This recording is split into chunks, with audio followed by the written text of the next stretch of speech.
दोस्तों स्वागत है एक नई वीडियो में। तो दोस्तों अगर आपके पास Vivo Y31 Pro 5G mobile है तो दोस्तों उसके अंदर आप लोग मनपसंद रिंगटोन को कैसे सेट करेंगे।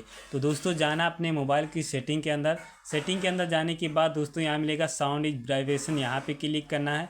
जैसे इस पर क्लिक करेंगे तो दोस्तों नीचे आ जाना है। आप लोगों को यहाँ मिल जाएगा आप लोगों को फ़ोन रिंगटोन का ऑप्शन, ठीक है, इस पर क्लिक करना है। अब इसके अंदर बहुत सारे आपको मनपसंद की रिंगटोन मिल जाएंगी। जो भी आप लोगों का मनपसंद रिंगटोन हो यहाँ पे बजा के सुन के आप लोग यहाँ पे लगा सकते हैं। सो वीडियो पसंद आई हो तो वीडियो को लाइक करना है।